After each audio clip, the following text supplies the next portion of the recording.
ஜெயம் கொடுக்கும் தேவனுக்கு கோடி கோடி ஸ்தோத்திரம். வாழ்வழிக்கும் இயேசு ராஜாவுக்கு வாழ்நாளெல்லாம் ஸ்தோத்திரம். ஜெயம் கொடுக்கும் தேவனுக்கு கோடி கோடி ஸ்தோத்திரம். வாழ்வழிக்கும் இயேசு ராஜாவுக்கு வாழ்நாளெல்லாம் ஸ்தோத்திரம். அல்லேலூயா அல்லேலூயா பாடுவேன், ஆனந்த தோனியாய் உயர்த்துவேன். அல்லேலூயா அல்லேலூயா பாடுவேன், ஆனந்த தோனியாய் உயர்த்துவேன். ஜெயம் கொடுக்கும் தேவனுக்கு கோடி கோடி ஸ்தோத்திரம்.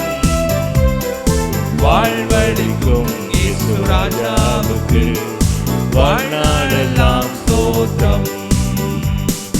நீதியின் கரத்தினால் தாங்கியே நடத்துவார். நீதியின் கரத்தினால் தாங்கியே நடத்துவார். கர்த்தரே என்பதன் எவருமே அஞ்சினே. கர்த்தரே என்பதன் எவருமே அஞ்சினே. ஜெயம் கொடுக்கும் தேவனுக்கு கோடி கோடி ஸ்தோத்திரம். வாழ்வழிக்கும் இயேசு ராஜாவுக்கு வாழ்நாளெல்லாம் ஸ்தோத்திரம்.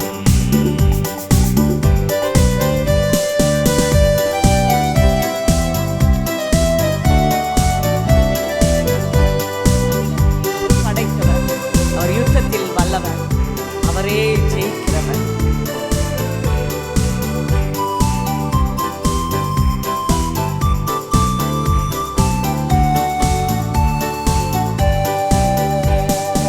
அற்புதம் செய்பவர், அகிலம் படைத்தவர். அற்புதம் செய்பவர், அகிலம் படைத்தவர். யுத்தத்தில் வல்லவர், மீட்பர் ஜெயிக்கிறார். யுத்தத்தில் வல்லவர், மீட்பர் ஜெயிக்கிறார். ஜெயம் கொடுக்கும் தேவனுக்கு கோடி கோடி ஸ்தோத்திரம். வாழ்வழிக்கும் இயேசு ராஜாவுக்கு வாழ்நாளெல்லாம் ஸ்தோத்திரம்.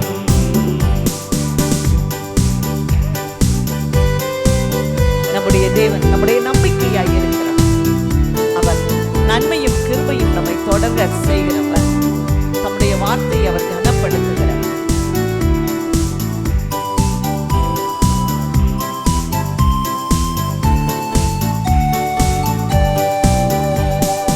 நம்பிக்கை தேவனே, நன்மைகள் அளிப்பவர். நம்பிக்கை தேவனே, நன்மைகள் அளிப்பவர். வார்த்தையை அனுப்பியே மகிமைப்படுத்துவார்.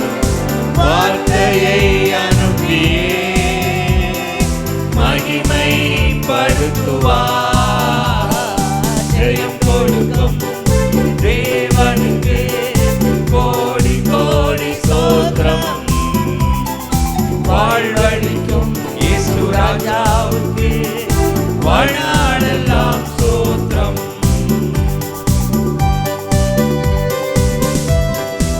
நம்முடைய தேவன் உண்மை உள்ளவர். அவர் உருக்கமும் இரக்கமும் நிறைந்தவர். அவர் நம்மை காக்கிறவர். அவர் தூங்குவதும் இல்லை, உறங்குவதும் இல்லை.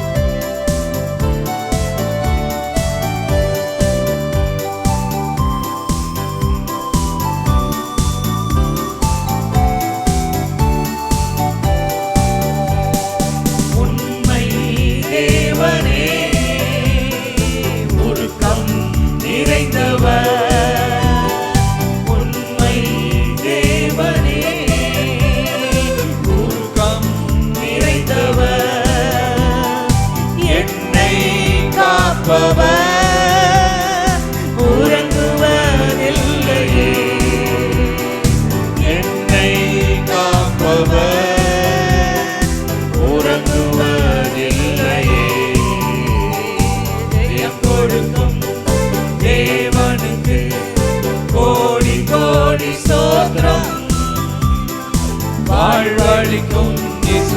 ராஜாவுக்கு வாழ்நாளெல்லாம் ஸ்தோத்திரம். ஜெயம் கொடுக்கும் தேவனுக்கு கோடி கோடி ஸ்தோத்திரம். வாழ்வழிக்கும் இயேசு ராஜாவுக்கு வாழ்நாளெல்லாம் ஸ்தோத்திரம்.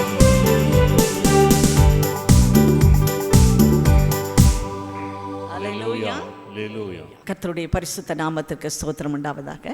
இந்த மாதத்தினுடைய வாக்கு தத்தம் எண்ணாகமம் புத்தகம் 13ஆம் அதிகாரம் 30ஆம் வசனம். எண்ணாகமம் 13:30. அப்போது காலேப் மோசேக்கு முன்பாக ஜனங்களை அமர்த்தி, நாம் உடனே போய் அதை சுதந்தரித்துக் கொள்வோம், நாம் அதை எளிதாய் ஜெயித்து கொள்ளலாம். நாம் உடனே போய் அதை சுதந்தரித்துக் கொள்வோம், நாம் அதை எளிதாய் ஜெயித்து கொள்ளலாம். 2 காரியத்தை அதில் பார்க்குறோம். ஒன்று, சுதந்தரிக்கலாம்.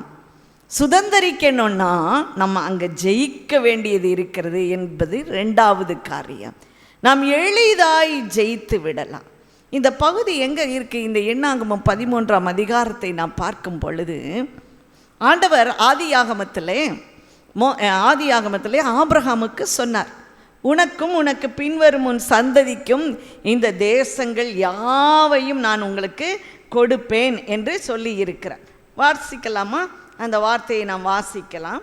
ஆதியாகமம் 17ஆம் அதிகாரம் 8ஆம் வசனம். ஆதியாகமம் 17:8.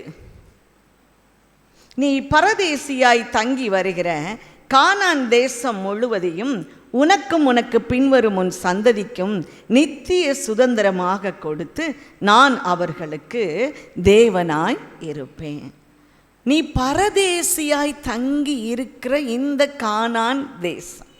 சில ஊரில் போய் தலைமுறையாக அங்கே தங்கி இருப்பாங்க. ஒரு 5 தலைமுறைக்கு முன்னால் அந்த ஊருக்கு வந்து சேர்ந்துருப்பாங்க, அந்த ஊரில் வசிச்சுட்டு இருப்பாங்க. ஆனால் இன்று வரைக்கும் 5 தலைமுறை ஓடி இருக்கும். ஆனால் இன்று வரைக்கும் அவங்க சொல்லுவாங்க, இவங்கெல்லாம் வந்தட்டி அப்படிம்பாங்க. அப்படின்னா வந்து எங்கள் ஊரில் இடம் பிடிச்சி உட்கார்ந்தவங்க, நாங்கள்லாம் தலைமுறையாக இருக்கிறோம் அப்படின்னு சொல்லுவாங்க. இதே போல தான் இந்த ஆபிரகாமை பார்த்து ஆண்டவர் சொன்னார், நீ பரதேசியாய் உன்னை நான் அழைத்து வந்தேன் அல்லவா, உன்னுடைய ஊர் என்கிற ஊரிலிருந்து உன்னை அழைத்து வந்தேன், வந்து பாலும் தேனும் ஓடுகிற இந்த கானான் தேசத்தை நான் உனக்கு நித்திய சுதந்திரமாக கொடுப்பேன் என்று சொன்னார் அல்லவா. அந்த தேசத்தை நான் உனக்கும் உனக்கு பின்வரும் சந்ததிக்கும் கொடுப்பேன் என்று சொன்னார். இப்போ கொடுத்தாரா? யாத்ராகமத்தில் பார்த்தா அவங்க எல்லாம் அடிமைகளை ஆகி அவங்க விற்கப்பட்டு அவங்க எகிப்து தேசத்திலே வந்து விட்டார்கள்.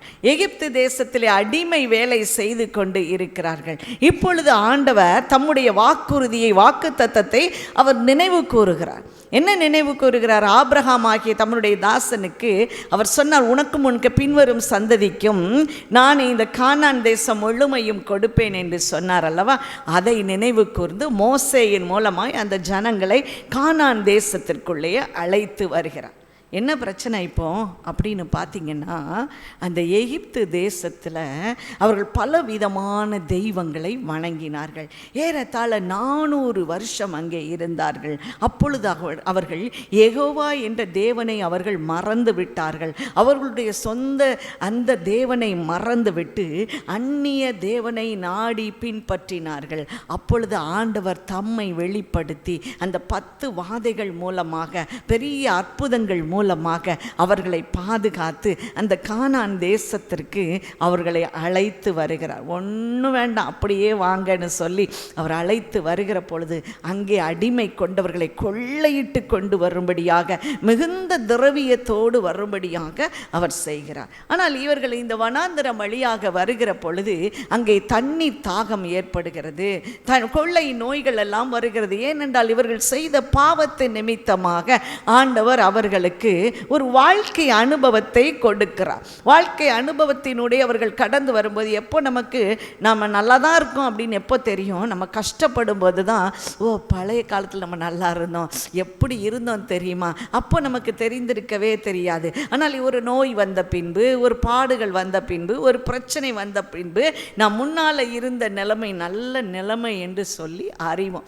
இப்படித்தான் இந்த ஜனங்கள் பாருங்கள், இப்படியாக அவர்கள் பல முறை ஆண்டவரை முறுமுறுத்து பின்வாங்கி போனாலும் கூட ஆண்டவர் தாம் சொன்ன வாக்கு தத்தத்தை அவர் நிறைவேற்றி கொண்டே வந்தார். பிரியமானவர்களை பாருங்கள், அவனுடைய சந்ததியாகிய ஈசாக்கினுடைய மனைவியை அவளுக்கு ஒரு ஆசீர்வாதம் சொல்லி கணவன் வீட்டுக்கு அனுப்புவார்கள். ஆபிரகாமின் மகனாகிய ஈசாக்கின் மனைவியை. எப்படி பாருங்கள், இப்போ கூட அது நம்ம ஒவ்வொரு திருமண காலங்களிலும் சொல்லுவோம். ஆதியாகமம் 24ஆம் அதிகாரம் 60ஆம் வசனம். ஆதியாகமம் 24:60. ரெபெக்காளை வாழ்த்தி, எங்கள் சகோதரியே, நீ கோடா கோடியாக பெருகுவாயாக, முன் சந்ததியார் தங்கள் பகைஞருடைய வாசல்களை சுதந்தரித்து கொள்வார்கள் என்று ஆசீர்வதித்தார்கள். பாருங்க, பெண் வீட்டார் அவளை அனுப்புகிறாங்க. ஈசாக்குக்கு மனைவியை அனுப்புகும்போது ஒரு நல்ல வார்த்தை சொல்லி அனுப்புகிறார்கள். அவர்கள் யெகோவா தேவனை அவர்கள் வழிபடவில்லை. அவர்கள் பெண்ணை இப்பொழுதுதான் அங்கே கொடுக்கிறார்கள். அப்பொழுது சொல்கிறார்கள், எங்கள் சகோதரியே, நீ கோடா கோடியாய் பெருகுவாயாக, உன் சந்ததியார் தங்களுடைய பகைஞருடைய வாசல்களை சுதந்தரித்து கொள்வார்கள். எதிராளிகள் என்ன செய்வாங்க? எல்லாம் நல்லா கட்டி வச்சுருப்பாங்க. நம்ம போய் அதை பிடிச்சி ஜெயித்து அங்கே நீங்கள் வாழுவீங்க. எப்படி ஒரு பெரிய ஒரு தீர்க்க தரிசனம் பாருங்கள். ஒரு பக்கம் ஆண்டவர் சொல்லுகிறார், ஆபிரகாமே, உன் சந்ததிக்கு நான் கானான் தேசம் முழுமையும் கொடுப்பேன், நித்திய சுதந்திரமாக, ஒருத்தர் மாற்றாத சுதந்திரமாய் கொடுப்பேன். அதனுடைய அடுத்த பகுதி பாருங்கள், அவனுடைய மகனின் மனைவிக்கு சொல்லப்பட்ட வார்த்தை, உன் பகைஞர்கள், உன்னுடைய சந்ததியார் உன் பகைஞர்களுடைய வாசல்களை சுதந்தரித்து கொள்வார்கள், இன்ஹெரைட் பண்ணுவார்கள், அதிலே போய் வாழுவார்கள் என்று சொல்லி அவர்களை வாழ்த்துகிறார்கள். அப்போ யாத்திராகமம் முழுவதும் அவர்கள் யாத்திரையாய் வந்து இந்த கானான் தேசத்திற்குள்ளே அவர்கள் நுழைய வருகிற பொழுது அவர்களுக்கு நிறைய சட்டங்களை ஆண்டவர் கொடுக்கிறார். லேவியராகமம் என்ற புத்தகம் அப்படிப்பட்ட ஒரு சட்ட புத்தகம். அவர்கள் செய்ய வேண்டிய ஆராதனை முறைமைகள் எல்லாம் அங்கே சொல்லப்பட்டிருக்கும். அங்கே பாருங்கள், லேவியராகமம் 20ஆம் அதிகாரம் 24ஆம் வசனம். லேவியராகமம் 20:24 பாருங்க. எல்லாரும் ஆண்டவருடைய பிள்ளைகள் தான். ஆனால் ஆண்டவர் இந்த இஸ்ரவேல் ஜனங்களை மற்ற ஜனங்களை விட்டு பிரித்தெடுத்து அவர்களுக்கு பாலும் தேனும் ஓடுகிற கானான் தேசத்தை கொடுக்கிறார். இன்றைக்கி கூட நம்ம அப்படித்தான் பாருங்கள், நம்ம எல்லா உறவுகள் மத்தியில் இருப்போம். திடீர்னு பார்த்தா ஒன் ஃபைன் மார்னிங் எல்லோரும் நம்மகிட்ட சண்டை போட்டு எல்லாத்துக்கும் நம்ம தான் காரணம்னு சொல்லி விலகி போயிடுவாங்க. நம்மளை கண்டாலே ஆகாதுன்னு சொல்லிடுவாங்க. இந்த மாதிரி ஒரு சூழ்நிலையில் நீங்கள் கடந்து வந்திருக்கலாம். பிரியமானவர்களே, ஏன் அப்படி ஆச்சு? ஏன் ஆண்டவரை, நான் நல்லதானே செஞ்சேன், என் உறவினர்களுக்கு நான் நல்லதான் செஞ்சேன், அவங்க வந்த பொழுதெல்லாம் நான் நல்ல சாப்பாடு கொடுத்தேன், அவர்களுக்கு வேண்டிய உதவியை செய்தேன். இன்னும் பாருங்கள், இந்த சிட்டி சைடில் இருக்கிறவங்க கிராமத்துலேருந்து வந்தாங்கன்னா அவங்களுக்கெல்லாம் மெடிக்கல் ட்ரீட்மெண்ட் எங்கே தான் கிடைக்குங்கிற, இந்த சிட்டியில் தான் கிடைக்கும். அப்போ இந்த மாதிரி கிராமத்துலேருந்து வர்றவங்க பாடுகளை பார்த்து அவர்களுக்கெல்லாம் செய்திருப்பாங்க. இன்னைக்கு அவங்க பகைத்து முறுமுறுத்து நம்ம கண் கொண்டு காண விடாமல் நம்மளை என்ன செய்வாங்க, தள்ளி இருப்பாங்க. அப்போ நமக்கு ரொம்ப மன சஞ்சலமாக இருக்கும். ஏன் ஆண்டவரே, எனக்கு எவ்வளோ பிளட் ரிலேஷன், அவங்க எனக்கு சொந்தக்காரர்கள், என்னுடைய ரத்தத்தின் ரத்தங்கள், ஏன் இப்படி என் மேலே இவ்வளவு ஒரு கரிச்சி கொட்டிகிட்டு இருக்காங்க அப்படின்னு சொல்லி நிறைய நேரம் நீங்கள் அழுதுருப்பீங்க. நானும் கூட இந்த பாதையில் நான் கடந்து வந்த நாட்கள் உண்டு. பாருங்கள், இரவு முழுவதும் அழுது, ஐயோ நம்ம யாருக்கு என்ன தப்பு செய்தோம், யாருக்கு என்ன கெடுதல் செய்தோம், ஏன் நம்மக்கிட்ட எல்லாரும் இப்படி அங்கே, நீங்கள் பெருமைக்காரங்க, நீங்கள் அப்படிப்பட்டவங்க, நீங்கள் இப்படிப்பட்டவங்க, ஓ உங்களுக்கு இருக்க பெரிய ஆஸ்திகள் என்ன, உங்களுக்கு என்ன அப்படின்லாம் சொல்லுவாங்க. இதெல்லாம் சும்மா உங்களுக்கு என்னன்னு சொல்கிறதெல்லாம் பின்னால் என்னது முதுகில் குத்துற வேலை, பார்த்துக்கோங்க. இதெல்லாம் பார்த்துக்கும் போது நம்ம ரொம்ப கஷ்டப்பட்டு போவோம். அப்பொழுது ஆண்டவர் ஒரு நாள் சொன்னார், நான் உங்களை உங்கள் ஜனங்களை விட்டு பிரித்தெடுக்கிற கர்த்தர். நம்முடைய ஜனங்களை விட்டு அந்த தேவனுடைய பெயர் என்ன பாருங்க, மற்ற ஜனங்களை விட்டு பிரித்தெடுக்கிற உங்கள் தேவனாகிய கர்த்தர். நம்ம என்ன செய்வார் அவர் பாருங்க, பிரித்து எடுத்து நமக்கு என்ன தரப்போறாரு, கானான் தேசத்தை கொடுப்பதற்காகத்தான் நம்மை பிரித்து எடுக்கிற கர்த்தர். இல்லை நான் பிரியவே மாட்டேன், அவங்கள விட்டு நான் வரவே மாட்டேன், அவங்க என்ன சொன்னாலும் இன்னும் நம்ம நல்ல கும்முனாலும் நான் அவங்களோட தான் இருப்பேன் அப்படின்னு நம்ம சொன்னோன்னா நம்ம என்ன ஆயிடுவோம் பாருங்க, மண்ணோட மண்ணை மக்கி போயிடுவோம். ஆனால் ஆண்டவர் சொன்னார், வெளியே வாங்க. அழகாக வேதம் சொல்கிறது, அசுத்தமானதை தொடாதிருங்கள், புறப்படுங்கள், அவ்விடம் விட்டு போங்கள், அசுத்தமானதை தொடாதிருங்கள். நம்மை அசூசிப்படுத்துகிறவர்களை கர்த்தர் அசூசியாக்கி விடுவார், நம்மை அவர்கள் வெறுக்கிறவர்களை கர்த்தர் வெறுத்து விடுவார். அவ்விடம் விட்டு புறப்பட்டு போங்க. உங்களையே அவங்க மதிக்கலையே, உங்களை கனம் பண்ணலையே, உங்களுக்கு உதவி செய்யலையே, நீங்கள் ஏன் இன்னும் அங்கே இருக்கணும்? புறப்படுங்கள், அவ்விடம் விட்டு போங்கள், அசுத்தமானதை தொடாதிருங்கள். அப்பொழுது அவங்ககிட்ட இருக்கிறது எல்லாம் என்னவா மாறிடுச்சு, கர்த்தருடைய பார்வையில் அது அசுத்தமாய் மாறிவிட்டது. ஆகவே அந்த பொருட்களுக்காக, அவர்கள் கொடுக்கிற சொத்து உரிமைகளுக்காக நாம் காத்திருக்க வேண்டிய அவசியமே இல்லை. பிரியமானவர்களே, அசுத்தமாய் போயினது, அது அசுத்தமாய் போனது. அவருடைய பிள்ளைகளுக்கு உதவாத எல்லாவற்றையும் கர்த்தர் அசூசியாக எண்ணுவார். என்னுடைய பிள்ளைகளுக்கு கொடுக்கலையே, அது அசூசியாக எண்ணுவார். அவர் தம்முடைய ஜனங்களை, அவர் மற்ற ஜனங்களை விட்டு நம்மை பிரித்தெடுக்கிற கர்த்தர். ஆகவே நம்ம எல்லாம் கஷ்டப்படவே வேண்டாம். நமக்காக ஆண்டவர் ஒரு கானான் தேசத்தை வைத்திருக்கிறார். அந்த கானான் தேசத்திற்குள்ளே வருகிற பொழுது அங்கே வனாந்திரம் இருக்கும், தண்ணீர் கிடையாமல் நம்முடைய நாவு தவணத்தால் அது தாகத்தோடு இருக்கும். சில இடங்களில் பாருங்க, அங்கே அதிகமான வெயில் வந்திருக்கும். ஆகவே தான் ஆண்டவர் அக்கினி ஸ்தம்பம் மேக ஸ்தம்பத்தினாலே அவர்களை தினந்தோறும் நடத்தினாலும் அனுதினம் சில பிரச்சனைகளை அவர்கள் சந்தித்து கொண்டு இருக்கார்கள். ஏன் தெரியுமா? அவர்களுடைய இருதயம் எல்லாம் அந்த எகிப்து தேசத்திலே விட்டு வந்த தெய்வங்களை நோக்கி கொண்டே இருக்கிறது. அந்த தெய்வங்களை நோக்கி கொண்டே, அங்கே இருந்தோன்னா நாங்கள் புரட்டாசி மாதம் எப்படி கொண்டாடுவோம், நாங்கள் அங்கே இருந்தோன்னா இன்னைக்கு வெடி போட்டு முழங்கி இருப்போம் அப்படின்னு சொல்லி நம்முடைய மனது என்ன செய்யும், அங்கே போய்கொண்டே இருக்கோம். எவ்வளோ அழகான கலர்ஃபுல் கொண்டாட்டமாக இருக்குது. இங்கே பாருங்கள், இயேசு சிலுவையில் அடித்து பாவம் போல் தொங்கி கொண்டு இருக்கிறார். அங்கே ஓசன்னான்னு ஒரே ஒரு குருத்தோலையை கொடுத்துட்டு போயிட்டு வாங்கன்னு அனுப்புகிறாங்க. இதுவா கலர்ஃபுல்லான கொண்டாட்டங்கள்? சிறு பிள்ளைகள் பாருங்கள் அப்படி தான் யோசிப்பாங்க. அங்கேருந்து அங்கே கொண்டாடிக்கிடுவாங்க, இங்கே இருந்தால் இங்கே கொண்டாடிக்கிடுவாங்க.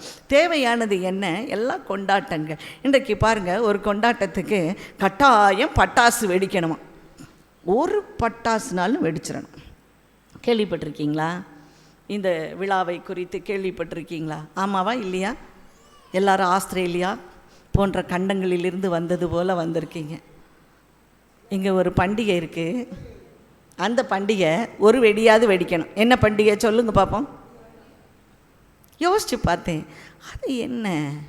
பலகாரம் சாப்பிட்லாம், பட்டுப்பாவடை உடுத்தலாம், அது ஏன் பட்டாசு? எங்கேருந்து இந்த பட்டாசு வந்தது? ஆண்டவர் எனக்கு ஒரு காரியத்தை வெளிப்படுத்தினார். பாருங்கள், பட்டாசு செய்கிற இடத்துல விபத்து, பட்டாசு போடுகிற இடத்துல விபத்து. ஒரு கூட்ட மக்களை வேகமாக மரணத்திற்குள்ளாக கொண்டு போவது தான் இந்த கொண்டாட்டத்தின் முக்கிய நோக்கமாக இருக்கிறது. இந்த கொண்டாட்டத்தின் முக்கிய நோக்கம் என்ன? கொத்து கொத்தாய் ஜனங்கள் மடிந்து போக வேண்டும். கொத்து கொத்தாய் ஜனங்கள் மடிந்து போக வேண்டும். அந்த ஒரு வருடத்திலே அந்த பட்டாசு செய்கிற இடத்துல எத்தனை விபத்துகள்! ஒரு பட்டாசு வேலை தொழிற்சாலையில் வேலை செய்கிற ஒரு சகோதரன் சொன்னார், எல்லாவற்றையும் நாங்கள் எடுத்து விட்டு போகணும். சின்ன பொருள் கீழே விழுந்தாலும் அவ்வளோதான் டமால்னு வெடிச்சிரும். ஒரு பெண்ணு கீழே விழுந்தால் கூட டமா. ஆகவே நாங்கள் பெண்ணோ ஏதோ எடுத்துகிட்டு போகவே கூடாது. டிஃபன் பாக்ஸ் கூட உள்ளே எடுத்துகிட்டு போகக்கூடாது. ஏன்னா பாக்ஸ் கீழே விழுந்துச்சுன்னா அவ்வளோதான், அந்த சத்தத்தை கேட்டு எல்லாம் வெடிக்க ஆரம்பிச்சிடும் அப்படின்னு சொன்னாங்க. பாருங்கள், அப்படின்னா பாருங்கள், கொத்து கொத்து அதை வைக்கிற இடத்துல வெடி விபத்துகள், அதை போடுகிற இடத்துல வெடி விபத்துகள். எப்படியாகினும் சிறு பிள்ளைகள், அநேக பிள்ளைகள் அவர்கள் அந்த இடத்துல இறந்து போவாங்க. தொழிற்சாலைகளில் வேலை பார்க்கிறவர்கள், அவர்களுடைய குடும்பம் அதனால் சிதைந்து போகும். அப்போ அந்த பிசாசினுடைய நோக்கம் என்ன?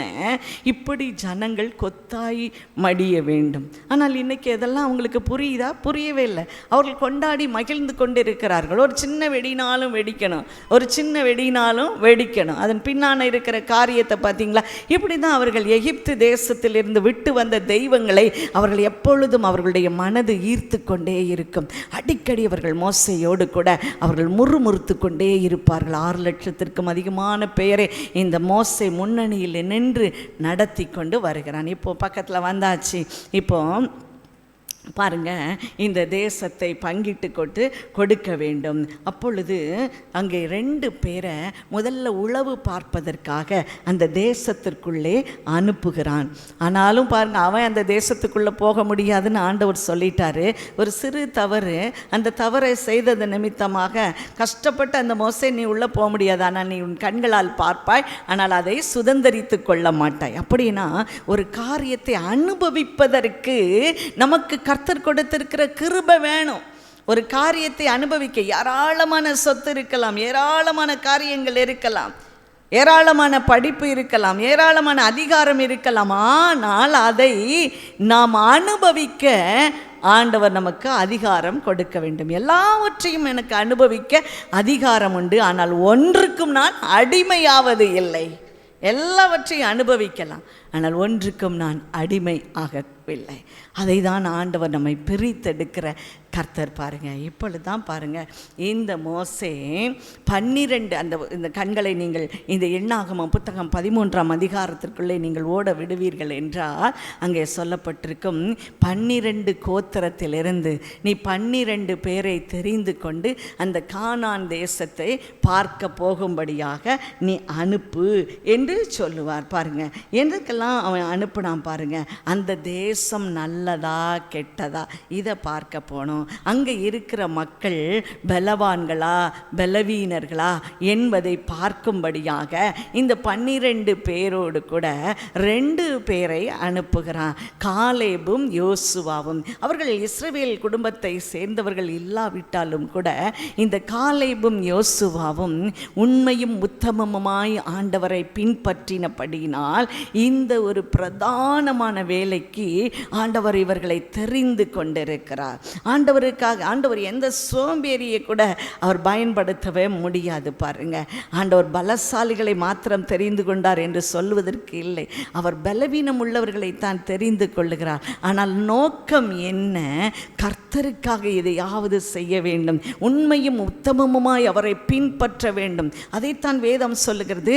முதலாவது தேவனுடைய ராஜ்யத்தையும் அவருடைய நீதியையும் தேடுங்கள், அப்பொழுது இவைகளெல்லாம் உங்களுக்கு கூட கொடுக்கப்படும். எனக்கு அது வேணும் இது வேணும் இல்லை, முதல்ல நீ தேவனுடைய ராஜ்யத்தை தேடு, அப்பொழுது இவைகளெல்லாம் உங்களுக்கு கூட கொடுக்கப்படும். இவைகளெல்லாம் உங்களுக்கு, உனக்கு என்ன தேவைன்னு அவருக்கு தெரியும். என்ன தேவை? நம்ம ஆண்டவரே இதை தாங்க இதை தாங்க இதை தாங்க கேட்டுகிட்டே இருப்போம், பல வருஷம் கேட்போம், கிடைக்கவே கிடைக்காது, பாதியில் விட்டுட்டு போயிடும், அவ்வளோதான். இனிமேல் ஆண்டவர்கிட்ட கேட்டு ஒரு பிரயோஜனம் இல்லை. ஆனால் ஆண்டவர் என்ன செய்வார் தெரியுமா? என் வாழ்க்கையில் கூட அப்படித்தான். நான் இந்த பாதையில் வழியை கடந்து வருகிற பொழுது இந்த ஜபங்களை எல்லாம் அவர் தம்முடைய ரிசர்வ் பேங்கில் வச்சுருக்கிறாரு. எல்லா ஜபத்தையும் அவர் அடிக்க வைத்து நாள் ஒன்று வரும் பாருங்கள், யாரும் போக முடியாத, யாரும் உயர்த்தப்பட முடியாத இடத்திற்கு நம்மை நேரடியாக உயர்த்தி வைத்து விடுவார். ஹல்லேலூயா, ஹல்லேலூயா. இருக்கீங்களா இல்லையா? ஹல்லேலூயா. உங்களையும் அப்படி செய்ய போகிறார், நம்மையும் அப்படி செய்ய போகிறார் பிரியமானவர்களை. அதனால் சோர்ந்து போக வேண்டிய அவசியமே இல்லை. இப்படிப்பட்ட வார்த்தைகளினாலே நாம் ஒருவர் தேற்றுவோம். இன்னும் நம்முடைய வாழ்க்கை அழிந்து போகவில்லை, இன்னும் நமக்கு என்ன இருக்குது? பலம் இருக்குது. நாம் இன்னும் முன்னேறி செல்ல முடியும். இந்த ஜனங்கள் 6 லட்சத்துக்கு அதிகமான பேருக்கு ஒரு வேலையும் கிடையாது. மன்னாவளும் இறைச்சிவளும் எல்லாத்தையும் சாப்பிட்டுட்டு பேசாமல் நடந்து போக வேண்டியதான். நானாக இருந்தால் என்ன செய்வேன்? அப்படி தான் யோசிப்பேன், அப்பா எல்லாம் அதையும் கூட போட்டு அடையெல்லாம் சுட்டுலாம் சாப்பிட வேண்டாம், அப்படியே சாப்பிட்டா கூட நல்லா தான் இருக்கும் போல் அப்படின்னு நினச்சிட்டு நாம் இருந்திருப்போம். ஆனால் ஆண்டவர் இவ்வளவு கொடுத்தும் அவர்களுடைய ஈர்ப்பு எங்கே இருந்தது?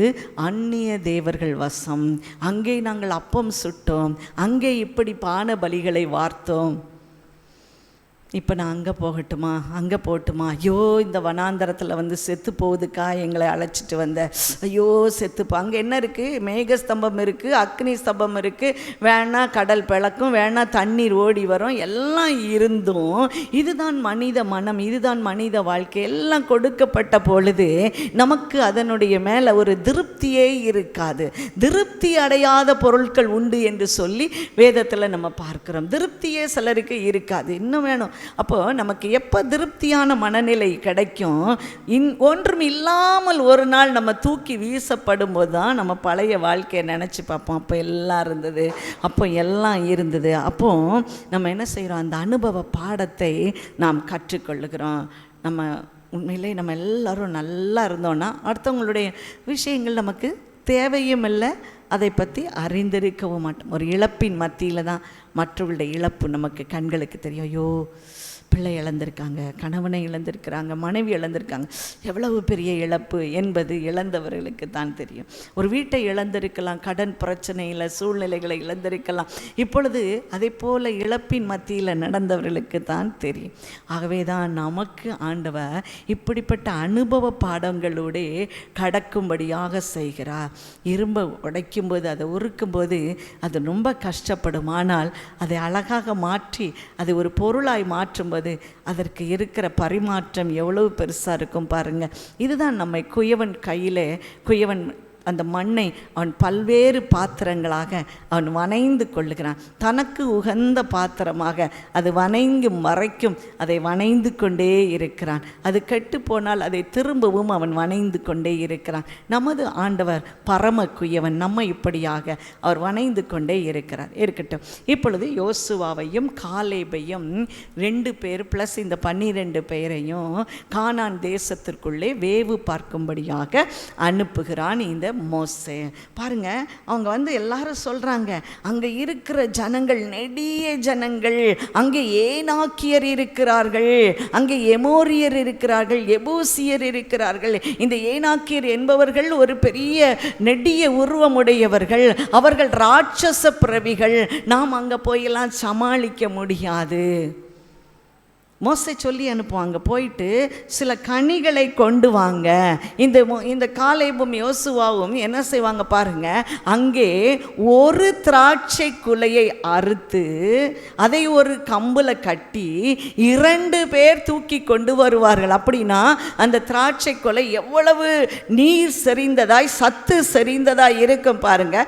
2 பேர் களையை தூக்கி கொண்டு களியிலே அதை போட்டு தூக்கி வரணும். ஒருவேளை நம்மளுடைய வாழை பெரிய வாழை கொலையை போல அது இருந்திருக்கலாம், அப்படித்தான் பெருசாக இருந்திருக்கு. அதை கொண்டு வந்தாங்க. இன்னும் அவர்கள் அத்தி பழங்களையும் வேறு சில பழங்கள், மாதுளம் பழங்கள் எல்லாவற்றையும் கொண்டு வந்து காட்டினார்கள். உண்மையிலேயே அது பாலும் தேனும் ஓடுகிற தேசம்தான் என்று இந்த காலேபும் யோசுவாவும் சொல்லுகிறார்கள். இந்த காலேப் சொல்லுகிறான், நாம் அதை எளிதாய் சுதந்தரிக்கலாம், நாம் அதை எளிதாய் ஜெயித்து விடலாம். அவன் முதல்ல சொல்ற வார்த்தையே அங்க எப்படி இருக்குன்னு பாருங்க. முதல்ல 30ஆம் வசனத்துக்கு முந்தின வசனத்தை பாருங்க. ஏத்தியரும் எபூசியரும் எமோரியரும் மலை நாட்டில் குடியிருக்கிறார்கள், கானானியர் கடல் அருகேயும் யோர்தான் அண்டையிலையும் குடியிருக்கிறார்கள், ஏனாக்கியரின் குமாரரையும் கண்டோம். 28ஆம் வசனத்தின் கடைசி பகுதியை பாருங்க. அங்கே மிகவும் பெரிய, ஆனாலும் இந்த தேசத்திலே குடியிருக்கிற ஜனங்கள் பலவான்கள், பட்டணங்களில் அரணிப்பானவைகள், மிகவும் பெரியவைகள். ஏனாக்கியரின் குமாரரும் அங்கே இருக்கிறார்கள். இவங்கெல்லாம் இருக்கிறாங்க, எல்லாம் அரணிப்பான இதாக இருக்கு, ராட்சசர்கள் இருக்கிறார்கள். 30ஆம் வசனத்துக்கு நேரம் அவன் வரும்போது பாருங்க, ஆனால் அவன் சொல்லுகிறான், எல்லாரையும் நாம் உடனே போய் அதை சுதந்தரிக்கலாம், உடனே ஓடி போய் எல்லாரும் கட்டி பிடிச்சி அதை என்ன செஞ்சிடலாம், அதை அப்படியே பெற்றுக்கொள்ளலாம், அங்கே போய் நம்ம குடியேறிடலாம், சுதந்தரிக்கலாம், நாம் அவர்களை எளிதாய் ஜெயித்து விடலாம். சமீபத்தில் இந்த இஸ்ரவேல் தேசத்தினுடைய அந்த போரை குறித்து நீங்கள் படிச்சிருப்பீங்க, பார்த்துருப்பீங்க. அப்போ ஈரான் தேசத்தில் ஒரு சம்பவம் கொஞ்சம் வருஷத்துக்கு கொஞ்சம் நாளாகவே நடந்துக்கிட்டு இருக்கு. கொஞ்சம் சில வருஷங்களாக சமீப காலமாக நடந்து கொண்டு வருகிறது. என்ன பிரச்சனை அப்படின்னா, ஈரான் தேசத்தில் இப்பொழுது குடி இருக்கிறவர்கள் அங்கே உள்ள குடிகள் அல்ல. பைபிளில் சொல்லப்பட்டிருக்கு இல்லையா, பெர்ஷியர்கள் என்று சொல்லப்படுகிற ஒரு கூட்டத்தார் அங்கே வசித்தார்கள். அவர்களை எல்லாம் அடிச்சு பிடிச்சு தள்ளி விட்டு இந்த முகமதியர்கள் அதிலே வந்து குடியேறி இருக்கிறார்கள். இப்பொழுது அந்த தேசத்தினுடைய அடையாளங்கள், அங்கே பெரிய பெரிய எல்லா காரியங்களையும் அவர்கள் முற்றிலுமாக அழித்து போட்டார்கள்.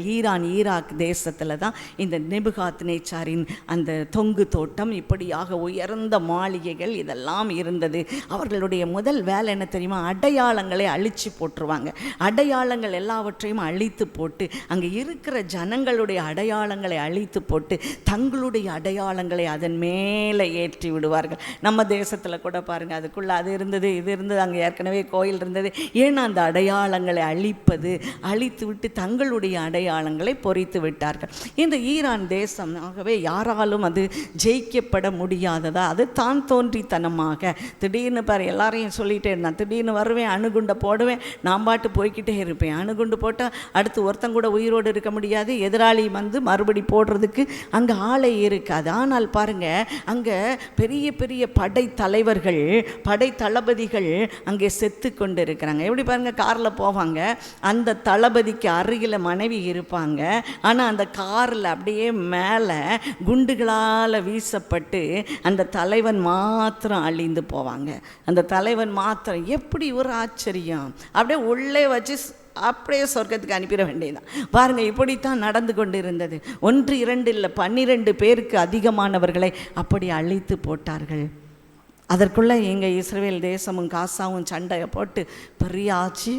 ஈரான் உள்ளே வர வேண்டிய அவர்களாய் முன் வந்தார்கள். அப்போ தான் அவங்க யோசித்தாங்க, என்னடா இது இப்படி வந்திருக்கு. அப்படிங்கும்போது அவர்கள் கண்டு கொண்டார்கள், ஒரு உளவாளி, ஒரு வேவுக்காரி ஒருவள் உள்ளே வந்திருக்கிறாள், வேறு தேசத்தை சேர்ந்தவள்.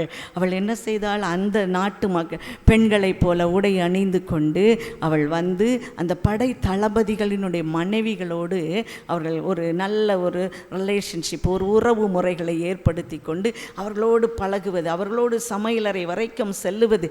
அவர் அந்த படை தளபதி இன்றைக்கு எங்கெங்கே போகிறார் என்பதை பார்த்து அழகாக திட்டமிட்டு படம் வரைந்து இங்கே வருகிறார் என்று சொல்லி இந்த மக்களுக்கு, இஸ்ரவேல் தேசத்தின் அந்த தளபதிகளுக்கு அனுப்பிவிடுவாள். பாருங்க, அப்படியே எல்லாரும் அதே இடத்துல கொல்லப்பட்டார்கள். இதை பார்த்து கொண்டு இருக்கும்போது, ஓ இப்படித்தான் நடந்திருக்கும் என்று சொல்லி அந்த பெண்ணை தேடின போது அந்த பெண் காணப்படவில்லை. அதற்குள்ளே அவள் தன்னுடைய சுய தேசத்திற்கு அவள் ஓடி போய்விட்டாள். பிரியமானவர்களை, இதெல்லாம் இப்பொழுது நடந்து கொண்டிருக்கிற ஒரு காரியம்.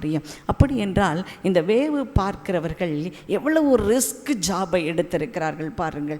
எங்கேயும் அவங்க மாட்டிக்கிடவே கூடாது. பாருங்கள், அங்கே போய் அரண்மனைகளுக்கு உள்ளே போயிட்டு வெளியில் வர்ற வரைக்கும் இந்த பெண்ணு, அப்போ இந்த பெண்ணுக்கு என்னெல்லாம் இருந்திருக்கணும், நல்ல படிப்பு அறிவு இருந்திருக்கு, கல்வி அறிவு இருந்திருக்கு. அதனுடைய ஒரு படை தளபதிக்கு என்னமெல்லாம் அறிவு உண்டோ அதெல்லாம் இருந்திருக்கிறது. எங்கெங்கே இராணுவ தளவாடங்கள் ஒழித்து வைக்கப்பட்டு இருக்கிறது, எங்கே அணுசக்தி ஆலைகள் இருக்கிறது என்பதை எல்லாம் திறம்பட அதை அழகாக படங்களிலே போட்டு மேப் போட்டு அதை அனுப்பி இருக்கிறாள் பாருங்கள். அப்படி இந்த காலத்தில் அவங்க அப்படி கண்ணை மூடி முழிக்கும் முன்னே அவள் ஓடியே போயிட்டான்.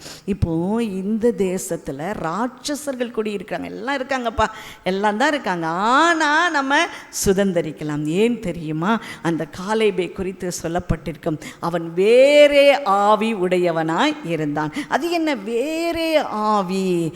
புதிய ஏற்பாட்டில் ஆண்டவர் தம்முடைய ஆவியானவரை அனுப்பிவிட்டார், பரிசுத்த ஆவியானவரை அனுப்பிவிட்டார். ஆனால் பழைய ஏற்பாட்டிலோ தீர்க்கதரிசிகளுக்கு மாத்திரமே தீர்க்கதரிசன வரங்கள் இருக்கும். தீர்க்கதரிசனத்தின் ஆவியானவர் அவர்கள் மேல் இருப்பார், தங்கி இருப்பார். ஏசாயா 61 கூட சொல்லப்பட்டிருக்கிறது, அங்கே ஆவியானவர் என் மேல் இருக்கிறார் என்று சொல்லி வசனம் இருக்கும். அந்த ஆவியானவர் குறிப்பிட்ட மக்களுக்கு மட்டும்தான் இருப்பார். ஆனால் இன்றைக்கு நாம் புதிய ஏற்பாட்டு காலத்தில் இருக்கிறோம். இருக்கிறோம். ஆகவே தான் வேதம் சொல்லுகிறது, கடைசி நாட்களிலே வாலிபர்கள் மேலே, எல்லா மூப்பர்கள் மேலே, அவர்கள் மேலெல்லாம் என் ஆவியை பொழிந்தருள்வேன். அவர்கள் தரிசனத்தை காண்பார்கள், சொப்பனம் காண்பார்கள், அவர்கள் தீர்க்க தரிசனம் சொல்வார்கள் என்று சொல்லி எழுதப்பட்டிருக்கிறது. ஆனால் இந்த பழைய ஏற்பாட்டில் தான் காலேப் வேறே ஆவியை உடையவனாய் இருந்தான். இதெல்லாம் நமக்கு ஒரு திஷ்டாந்தரமாய் எழுதப்பட்டிருக்கிறது. ஒரு வீட்டில் ஒரு பிரச்சனையா நம்ம என்ன செய்யக்கூடாது? மற்றவர்கள் நினைக்கிறபடி நினைக்கக்கூடாது, மற்றவர்கள் யோசிக்கிறபடி யோசிக்கக்கூடாது. நம்ம எப்படி யோசிக்கணும்? ஆண்டவருடைய சித்தம் எப்படி இந்த காரியத்துக்குள்ளே இருக்குது, ஆண்டவருடைய சித்தம் எப்படி இருக்குது, அதுதான் வேறே ஆவி. மற்றவங்கள்லாம் அதற்கு ஒரு சொல்யூஷன் சொல்லும்போது நம்முடைய சொல்யூஷன் எப்படி இருக்கணும்? ஆண்டவருக்கு பிரியமானதாய் அவர் எப்படி யோசிக்கிறாரு, அவர் எப்படி யோசிச்சிருப்பார், இந்த பிரச்சனையில் அவர் எப்படி யோசித்திருப்பார், அதை நம்ம யோசிக்கிறோம். அதுதான் வேறே ஆவி. 1 கொரிந்தியர் 12ஆம் அதிகாரத்தை நம்ம எடுத்துக்கொள்ளலாமா? 1 கொரிந்தியர் 12ஆம் அதிகாரம். ஆமாம், 1 கொரிந்தியர் 12ஆம் அதிகாரத்தில் ஒவ்வொரு ஆவிக்குரிய வரங்கள் 9 வரங்கள் எழுதப்பட்டிருக்கிறது. அதில் ஒரு முக்கியமான வரம் என்ன தெரியுமா? ஆவிகளை பகுத்தறிகிற வரம். ஆவிகளை பகுத்தறிகிற வரம். இவர்கள் என்ன ஆவியில் இருக்காங்க? சில பேர் 2 பேர் பேசிகிட்டு இருப்பாங்க, அவன் பாட்டு பேசுவாங்க, இவன் பாட்டு பேசுவாங்க. என்ன பேச வராங்க, என்ன சொல்ல வராங்க, அவங்க நம்மளை எப்படி எடை போடுறாங்க, இதை பார்க்கவே மாட்டாங்க. ஆனால் இந்த பகுத்தறிவும் அறியும் ஆவி உடையவ அவன் எதிராளிகளை நிதானிக்கிறான். நம்ம கூட இருக்கிறவங்களை நிதானிக்கணும். பெண்களுக்கு இந்த வரம் கட்டாயம் தேவை, பகுத்தறிகிற வரம் தேவை. நம்ம எப்படி இவங்க நினைக்கிறாங்க, நம்ம எப்படி இவங்க நடத்துகிறாங்க, எல்லாவற்றையும் உடனே டம்னு பிள்ளையில் அடிச்சிடக்கூடாது. மரியாதை இவைகளை எல்லாவற்றையும் தன்னுடைய இருதயத்திலே வைத்து சிந்தனை பண்ணி கொண்டிருந்தாள் என்று சொல்லி நம்ம பார்க்கிறோம். ஆகவே இந்த பகுத்தறிகிற வரம் வேண்டும். சில குடும்பங்களில் பாருங்கள், பெண்கள் சொல்லிடுவாங்க, இப்படி போனோன்னா இது உருப்படாது, இந்த குடும்பம் உருப்படாது, நீ இப்படி தான் செய்யணும், நீ இப்படி தான் செய்யணும் அப்படின்னு சொல்லி குடும்பத்தினுடைய தலைவனையும் மற்ற பிள்ளைகளையும் அவங்க கம்பல் பண்ணுவதை பார்த்துருக்கோம். ஏன்னா அவங்களுக்கு தெரியும் பகுத்தறிகிற ஒரு ஆவி. கடைசியில் இப்படி செய்யாதீங்க, இப்படி எல்லாருக்கும் கடன் கொடுக்காதீங்க, எல்லாரும் கடன் கொடுக்காதீங்க இப்படினாலே மனைவிமார் சொல்லுவாங்க. ஆனால் கடன் கொடுத்து கடைசியில் இவங்களே ஓட்டாண்டி ஆகிடுவாங்க. அப்போ அவங்க சொன்னதெல்லாம் அப்படியே என்ன செஞ்சிடும், வந்துடும், அப்படியே நிறைவேறும். இது ஒரு உதாரணத்துக்கு சொல்கிறேன். இப்படி பாருங்கள், இப்படித்தான் ஆவிகளை பகுத்தறிகிற ஒரு வரம் இந்த காலேபுக்குள்ளே இருந்தது. பாருங்கள், அவன் சொல்கிறான், அவங்க எவ்வளோ பெருசாக இருக்கலாம், ஏன்னா ஆண்டவர் கொடுத்த ஒரு பெரிய வாக்குத்தத்தம் இருக்கிறது. யாருக்கு கொடுத்த வாக்குத்தத்தம்? ஆபிரகாமுக்கு கொடுத்த வாக்குத்தத்தம். உன் சந்ததிக்குள்ளே உனக்குள்ளே சகல வம்சமும் ஆசீர்வதிக்கப்படும். இந்த காலேபும் யோசுவாவும் ஒருவேளை அவங்களுடைய குலத்தில் தோன்றாவிட்டாலும் கூட அவங்க ஊர் விட்டு ஊர் போகும்போது பாருங்கள், அவங்களோடு சேர்ந்து நிறைய பேர் வருவாங்க. இஸ்ரவேல் ஜனங்கள் மாத்திரம் அல்ல, அவங்க கூட நிறைய பேர் வருவாங்க. இப்போ கூட பாருங்கள், நம்ம கூட இஸ்ரவேலாக மாறிடலாம். எப்படி அப்படின்னா, அதாவது பிறப்பின்படி அவர்களைப் போல அவர்களுக்கு சொன்ன அந்த சட்டங்களை எல்லாம் நாம் ஏற்றுக்கொண்டால், நம்ம அந்த மார்க்கத்தில் அமைந்து விட்டோம் என்றால் நாமும் எல்லாம் ஆயிடுவோம், அந்த இஸ்ரவேல் ஜனங்களைப் போல மாறிவிடுவோம். ஆனால் ஆண்டவர் அதற்கு தேவையில்லை. நீ என்னுடைய வார்த்தைகளை உன் உள்ளத்துக்குள்ளே ஏற்றுக்கொண்டால் போதும், நீ உள்ள பிள்ளைகளை ஆகும்படி உனக்கு நான் அதிகாரம் கொடுக்கிறேன் என்று சொல்லுகிறான். அவரை தேவனை ஏற்றுக்கொண்டவர்கள் எத்தனை பேர்களோ அத்தனை பேர்களும் தேவனுடைய பிள்ளைகளாகும்படியான அதிகாரத்தை அவர் நமக்கு கொடுத்திருக்கிறார். இவர்கள் வேறு ஆவி உடையவர்களாய் நாம் சுதந்தரிக்கலாம், நாம் ஜெயிக்கலாம் என்று சொன்னார்கள். இனி நம்முடைய கண்கள் அப்படிப்பட்டவைகளையே பார்க்க வேண்டும். நமக்கு கொடுக்கப்பட்ட வாக்கு தத்தம் நிச்சயமாய் நிறைவேறும். வாக்கு தத்தம் பண்ணினவர் உண்மையுள்ளவர். நம்முடைய எதிராளிகள் அவர்கள் ராட்சசர்களாக இருக்கலாம், பெரியவர்களாக இருக்கலாம், ஆனால் அவர் சொன்னார், அந்த தேசம் உனக்கு தான், அந்த தேசம் உனக்கு தான், அங்கே பாலும் தேனும் ஓடும் என்று சொன்னார். இவர்கள் அதை கண்காண போய் பார்த்தார்கள். அது பாலும் தேனும் ஓடுகிற தேசம்தான். அவர்களுடைய ஐ விட்னஸ், அவர்களுடைய கண் பார்வை எப்படி இருந்தது, அதை உறுதிப்படுத்திற்று. அதன் மேலே நோக்கமாக இருந்தது. ஆகவே அவங்க வேறு எதையும் பார்க்கல. அப்படி எய்ம் அண்ட் ஷூட், கரெக்டாக எய்ம் பண்ணுறாங்க, அங்கே போய் நான் ஜெயித்து விடலாம் என்று சொல்லி அவன் சொல்லுவதை நான் பார்க்கிறோம். இன்றைக்கு அந்த ஆசீர்வாதத்தை நாம் ஒவ்வொருவருக்கும் ஆண்டவர் கொடுக்கிறார். நமக்கு எதிராளிகள் பலசாலிகளாக இருக்கலாம், எத்தனையோ சத்துரு இருக்கலாம், பிசாசு இருக்கலாம். தொடர்ந்து அன்பை எய்து கொண்டே இருக்க வேண்டும், தொடர்ந்து ஜெபித்து கொண்டே இருக்க வேண்டும். ஒவ்வொன்றும் கீழே விழ விழ விழ விழ பாருங்கள், இப்பொழுது ஆயிரக்கணக்கான அம்புகளை அவங்க அந்த ஏவுகணைகளை ஏவினார்கள். இங்கே அயன் டோம் என்று வைத்தார்கள், அதெல்லாம் சின்ன பின்னமாய் போயிற்று என்று சொன்னார்கள். ஆனாலும் அந்த தேசத்தை தேவ கரம் மூடி இருந்தது, தேசத்தை தேவ கரம் மூடி இருந்தது. இன்றைக்கு நம்முடைய எதிராளிகளுக்கு முன்னாக நாம் நிற்கும் பொழுது ஆண்டவருடைய கரம் நம்மை மூடி இருக்கும், ஆண்டவருடைய கரம் நம்மை மூடி பாதுகாக்கும். நமக்கு கொடுக்கப்பட்டது என்னது? ஒரு வித்தியாசமான ஆவி, ஒரு வேறே ஆவி. ஆம், ஆண்டவர் சொன்னது உண்மைதான் என்று விசுவாசிக்கிற ஆவி, விசுவாசிக்கிற ஆவி. எனக்கு கொடுக்கப்பட்ட வாக்குத்தத்தம் நிறைவேறும் என்று சொல்லப்படுகிற ஆவியை அவர் நமக்கு கொடுத்திருக்கிறார். மாத்திரமல்ல, அந்த தேசத்தில் எப்படி பாலும் தேனும் ஓடிட்டு அதே போல என் வாழ்க்கையை ஆண்டவர் கட்டமைத்து விடுவார் என்று சொல்லுகிற ஒரு விசுவாசம் நமக்கு உண்டு. அப்பொழுது நம்ம என்ன செய்வோம்? நம்முடைய எதிராளியை நாம் எளிதாய் ஜெயித்து விடுவோம். தொடர்ந்து தொடர்ந்து தொடர்ந்து ஜெபித்து ஜெபித்து ஜெபித்து ஆண்டவர் எதையெல்லாம் அந்த இடத்துல அப்டக்லா தடையா இருக்கிறது எல்லாவற்றையும் நமக்காக அவர் நிர்மூலமாக்கி விடுவார். பிரியமானவர்களை, தடைகளை தகர்க்கிறவர் நமக்கு முன்பதாக அவர் கடந்து செல்வார். நம்முடைய சுய பலத்தினால் அல்ல, ஆண்டவருடைய ஆவியினாலே எல்லாம் ஆகும். ஹல்லேலூயா. தேவனால் எல்லாம் கூடும். ஜெயம் கொடுக்கிற தேவனுக்கு ஸ்தோத்திரம். நமக்கு இன்றைக்கு எதிரடையாக இருக்கிற எல்லா கையெழுத்தையும் அவர் குலைத்து போட்டு சிலுவையிலே ஆணி அடித்து போட்டார். நம்முடைய எதிராளிகளை இனி நாம் தேடியும் காணாதிருக்க போகிறோம். ஆண்டவர் நமக்கு கொடுத்த அந்த வாக்கு தத்தத்தின் மேலே கண்ணை வைப்போம். வாக்கு தத்த ஆண்டவரை நீர் இதையெல்லாம் சொல்லி இருக்கிறீர், தினம் தினம் இந்த வாக்கு தத்தை சொல்ல சொல்ல சொல்ல கர்த்தர் நமக்கு வேறே ஆவியை கொடுத்து கொண்டே இருப்பார், ஒரு ஜெயிக்கிற ஆவியை கொடுப்பார். ஏதோ ஆண்டவர் எனக்கு கொடுத்து விட்டார் என்று சொல்லி நம்ம அப்படி உட்கார்ந்து விடுவதற்கல்ல. அந்த காலேப் எதற்கு ரெடி ஆயிட்டான்? அங்கே ஒரு யுத்தம் செய்வதற்கு ரெடி ஆயிட்டான். இன்னைக்கு நம்ம ஒரு யுத்தம் செய்ய ரெடியா இருக்கணும். நம்ம அப்படியே எல்லாம் ஆண்டவர் பார்த்துக்கிடுவாரு, பார்த்து கொள்ளுவாரு. நம்மை தான் அவர் முன்னால நிறுத்துகிறார், நம்மை தான் அவர் படை தளபதியாய் நிறுத்துகிறார். நாம் தான் யுத்தம் செய்ய வேண்டும். நம்ம யுத்தத்துக்கு போகும் முன்னாலே சொல்லிட்டான், நாம் ஜெயித்து விடலாம். இப்படிப்பட்ட ஒரு அனுபவத்தை நமக்கு ஆண்டவர் கொடுக்க போகிறார். பிரியமானவர்களை, தொடர்ந்து நம்ம ஜெபித்து ஜெபித்து நாம் ஜெயம் எடுக்க போகிறோம். கர்த்தர் கொடுத்த வாக்கு தத்தம் இந்த நாட்களிலே நிறைவேறும். வாக்கு தத்தம் பண்ணினவர் உண்மையுள்ளவர். அப்படி எழும்பி நிற்போமா? ஆண்டவரே, அப்பா உமக்கு ஸ்தோத்திரம் தகப்பனே. ஆண்டவரே, நாங்கள் எளிதாய் ஜெயித்து கொள்ளலாம், எளிதாய் சுதந்திரிக்கலாம் என்று சொன்ன அந்த காலேபின் ஆவி எங்களுக்குள்ளே வருவதாக அப்பா, அந்த காலேபின் ஆவி வருவதாக. ஆண்டவரே, நாங்கள் எதிராளிகளை பார்த்து பார்த்து சோர்ந்து போய் கிடக்கிறோம் அப்பா. எங்கள் எதிராளிகள் நெடியவர்கள் அப்பா. அந்த 12 பேரும் வந்து வேறு விதமான ரிப்போர்ட் கொடுக்கிறார்கள். அவர்களை நம்மால ஜெயிக்க முடியாது என்று சொல்லுகிறார்கள். ஆனால் இந்த காலேப் சொல்லுகிறான், நாம் அவன் வேறே ஆவி உடையவனா, வேறே கண்களை கொடுத்தவன், பொறித்து கொண்டவனா, ஆண்டவருடைய கண்கள் வழியாய் பார்க்கிறவனாய் அந்த தேசம் கர்த்தர் சொல்லப்பட்டபடி இருந்தது. நாம் எளிதாய் ஜெயித்து கொள்ளலாம். உடனடியாக தன்னுடைய ஆயுதத்தை அவன் அணிந்து கொள்ளுவதை போல அவன் செயல்படுவதை நாம் பார்க்கிறோம். ஆண்டவரே, அப்படிப்பட்ட கிருபை எங்களுக்கும் கொடுப்பீராக அப்பா. ஆண்டவரே, ஆவிக்குரிய போராட்டம் இந்த உலகத்திலே உண்டு என்று சொன்னீரே அப்பா. அந்த ஆவிக்குரிய அப்பா, அந்த யுத்த போர் வீரனுக்குள்ள ஆடைகளை அணிந்து கொண்டு நாங்கள் ஆண்டவரே எதிராளிகளை ஆண்டவரை நாங்கள் வெற்றி பெற கர்த்தர் எங்களுக்கு கிருபை தருவீராக. விசுவாசம் என்னும் கேடயத்தை பிடித்தவர்களாய், ரட்சணியம் என்னும் தலை சீராவை அணிந்து கொண்டவர்களாய், ஆவியின் வசனமாகிய பட்டயத்தை பிடித்து கொண்டவர்களாய் நாங்கள் முன் சென்று உலகத்தை ஜெயிக்க எங்களுக்கு பலன் தாருங்க.